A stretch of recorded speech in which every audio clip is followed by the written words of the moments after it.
Hey, jeune freluquet, tu rêves d'une application qui te permettrait de discuter, de partager et de t'amuser autour de tes centres d'intérêt?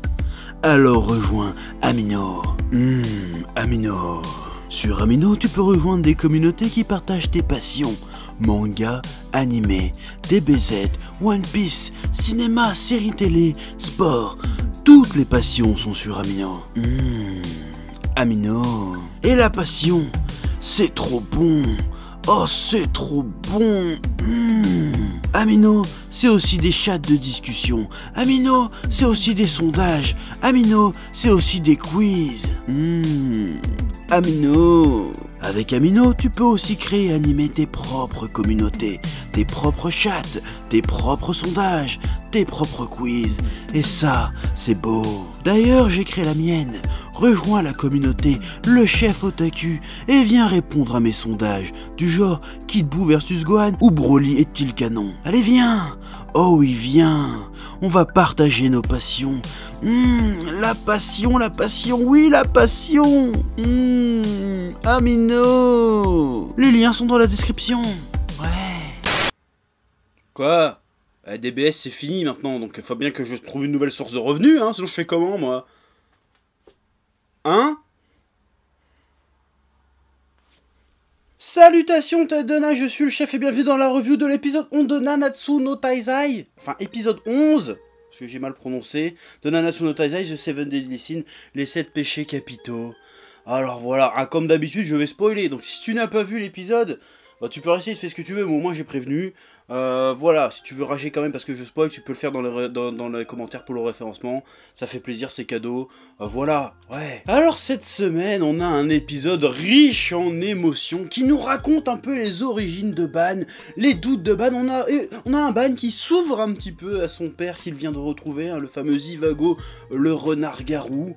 Alors, c'était une très bonne histoire, il y avait beaucoup de subtilité. Bon, même si le côté je meurs à la fin après avoir donné une dernière leçon à mon fils, c'est un peu too much. C'est quand même un peu too much. Alors, ça fait une belle histoire, hein. Ça fait une très belle histoire. Certes, mais c'est un peu too much, quoi. Genre, je viens de te trouver, un quart d'heure après, je passe l'arme à gauche parce que... en fait... Bon, après, oui, il y a peut-être la symbolique que, oui, du fait qu'il retrouve son fils, Ban, et que le fils Ban lui a pardonné, en tout cas, lui a dit ne jamais lui en avoir voulu de l'avoir abandonné pour sauver son fils naturel. Peut-être que le fait qu'il ait pu se libérer sa conscience en se pardonnant lui-même, c'est un autre sujet de l'épisode, peut-être que de fait, il était soulagé et qu'il pouvait quitter ce monde sans regret, maintenant qu'il a vu que son fils était grand, puissant, immortel, qu'il avait réalisé ses rêves à travers lui, et qu'en plus, il l'avait pardonné. Du coup il se sent léger, il peut partir, il peut quitter ce monde en paix, retrouver son fils au paradis. Donc c'est une belle histoire, et j'ai bien aimé cette subtilité aussi, parce que ça fait aussi écho directement à l'histoire de Ban après qu'il ait quitté son père finalement. Parce que Ban, il le dit dans cet épisode, il s'en veut. Il s'en veut par rapport déjà à Hélène, si je dis pas de conneries, qui est dans un profond sommeil à cause de lui. Il s'en veut aussi parce qu'il a trahi Meliodas à un moment donné. Il a essayé de tuer Meliodas, je sais plus trop dans quelle proportion c'était, je sais plus c'était pourquoi. Exactement, je me souviens plus, mais je me souviens qu'il s'était battu, ouais.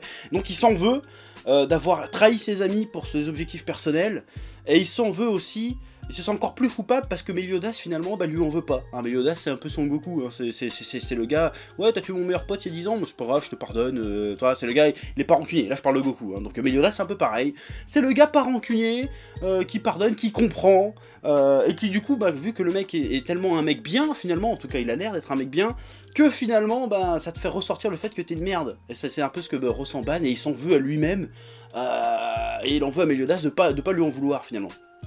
Donc il se sent comme une merde.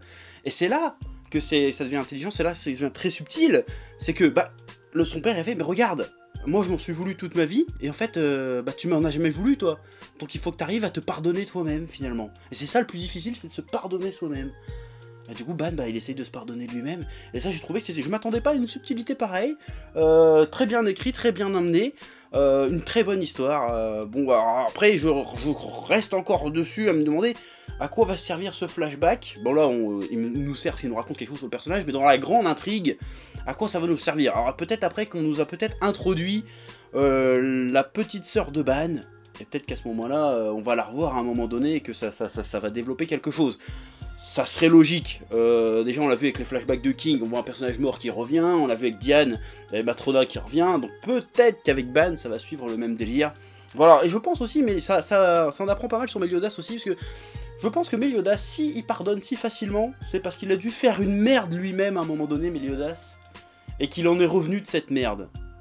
Je pense. Parce que si Meliodas c'est bien un démon, comme on l'apprend dans cet épisode, peut-être qu'en tant que démon, il a dû faire des saloperies. Parce que si le gars il a plusieurs milliers d'années et qu'apparemment c'est un démon du même acabit que les 10 commandements, c'est le frère de l'un d'eux apparemment, c'est qu'il a dû faire des merdes et qu'il a dû en revenir de ces merdes-là, ce qui fait qu'aujourd'hui c'est un justicier.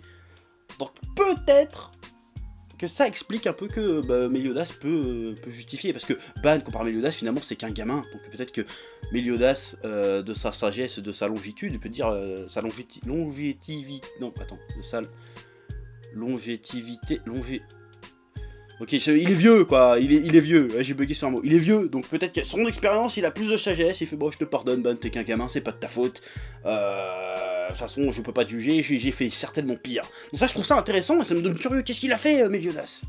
Qu'est-ce qu'il a fait, Meliodas, pour avoir cette sérénité-là? Bon, on sait qu'il a pété un câble à un moment, parce que sa copine est morte, certes, mais qu'est-ce qui s'est passé? Voilà, donc j'ai trouvé ça fascinant à suivre. Je suis très curieux de savoir où ça veut en venir. Voilà, l'histoire de Ban, très bien. Franchement, très bon personnage, très bon délire, je kiffe. Oui. Deuxième partie de l'épisode, la confrontation King Meliodas. Encore une fois, très intéressante, même si elle prend une tournure assez inattendue. Je m'attendais que ça parte plus en profondeur que ça. Mais finalement ça fait le café assez rapidement, mine de rien, hein. On a King et Meliodas qui se mettent dans une situation, King fait, dis donc t'es qui toi, t'es un méchant, t'es un gentil, tu me sembles bizarre, voilà, t'es calme tout le temps, t'es un démon, on voit que t'as un truc noir, t'as pas été honnête avec nous depuis tout le temps ce qu'on connaît, on sait pas d'où tu viens, on sait pas qui t'es finalement. Et du coup, est-ce que t'es vraiment avec nous? Sachant que King aussi, il est en train de vriller, hein, il est en train de vriller parce qu'il est en train de chercher Diane, il doit devenir plus fort, et en même temps, il voit un potentiel démon qui est là, il se dit, qu'est-ce que c'est que ce bordel? J'ai bien aimé cette confrontation, et comme d'habitude, Meliodas, il reste là, fait, bah, mais t'inquiète, ça va aller, Voilà, donc, qu'est-ce qui cache Meliodas? Qu'est-ce qui cache? Ce personnage est fascinant. C'est ça que j'aime bien dans Seven Deadly Sins, c'est ça prend le parti pris de pas nous donner un héros qui est en quête d'apprentissage. C'est pas le héros, c'est pas Naruto, tu vois. C'est très bien Naruto, attention, hein. Mais c'est pas un Naruto ou un Luffy qui arrive, ouais, je vais découvrir le monde. Là, c'est un mec qui arrive, qui a déjà un vécu. Plutôt lourd, hein, parce que le gars il a plus de 3000 ans a priori, qui a déjà un vécu, qui a déjà toute une mythologie derrière, qui est même un élément principal de cette mythologie qu'il y a dans ce monde, donc qui a un passé très sombre, très mystérieux, et un charisme de dingue, et puis qui rayonne par rapport à ça, donc on découvre un peu plus sur lui. Parce que d'habitude, dans les shonen du genre, c'est le héros qui découvre des choses sur lui-même, au fur et à mesure qu'il avance dans l'histoire. Là, c'est l'inverse. Là, c'est le héros, il sait qui il est, si tu veux. Mais c'est le public et ses contemporains, enfin, ses amis qui découvrent un peu plus qui il est à chaque fois. Je trouve cette construction assez originale, pour le coup, et plutôt palpitante à suivre. C'est vraiment plutôt bien fait dans Seven Deadly Sins. Bon, après, évidemment, il y a des petites confrontations, les pouvoirs de King d'origine, on en découvre toujours un peu plus. Et il y a surtout Meliodas qui récupère sa puissance. Et là, on arrive à un autre point que je trouve assez fascinant dans Seven Deadly Sins, qui le réussissent très bien. C'est un peu cette dimension épique et cette badassitude. Voilà, ils sont très balèzes dans Seven Deadly Sins, enfin l'auteur est très balèze dans Seven Deadly Sins pour faire de la badassitude over 9000, j'ai envie de te dire. La badassitude, que même si l'animation est pas forcément ouf, mais rien que l'idée, t'es là, waouh, c'est badass. Là, il y a de la grosse couille en jeu. Hein, quand Meliodas récupère ça, déjà tu vois tout le truc, tout le ciel est noir, bah qu'est-ce qui se passe? Non, c'est ma puissance, elle est dans le ciel, t'inquiète, c'est rien. Hop, il récupère sa puissance, il fait, tu vas m'envoyer chez les 10 commandements 2 secondes, je vais leur dire bonjour. Il arrive, badass, déjà tout le monde ressent. Il arrive, tout le monde ressent, ça j'aime bien ce genre de plan.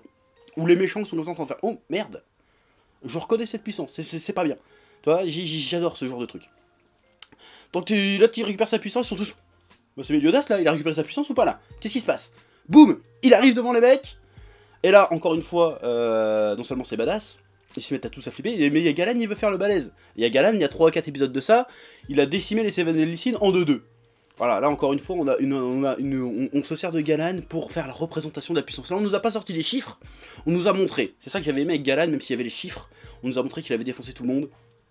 Et là, Galan, qui a été jusqu'à présent le maître étalon en termes de violence dans Seven Deadly Sins, il arrive de face à Meliodas, et pour te montrer que Meliodas est devenu balèze, Meliodas il le défonce en 2-2 sans forcer. Genre il est oh t'es gentil, voilà, là tu comprends, là c'est bien, là c'est épique, là c'est badass, et il fait bon les mecs, vous allez arrêter vos conneries, parce que si vous voulez jouer au con, moi j'arrive avec les Seven Deadly Sins et je vous batte le cul. Au calme, voilà, là le gars il est tout seul face à 10, il fait amenez-vous les mecs. Ça c'est badass, ça c'est puissant, là j'ai kiffé, j'ai eu mon petit moment, waouh, c'est badass, c'est badass, Meliodas, ça rime avec badass, Meliodas il est badass. Voilà, en plus après les deux autres ils l'attaquent, et puis t'apprends que c'est le frère du chef des 10 commandements a priori, ça a l'air d'être le chef, je sais pas si c'est le chef, mais ça a l'air d'être le chef. Donc un épisode riche en suspense, riche en intensité émotionnelle et en badasserie, un épisode assez dense finalement, parce qu'il y a 2-3 histoires dans un seul épisode qui... S'ils ne viennent pas à conclusion, au moins ouvrent des trucs, ils racontent des trucs très intéressants.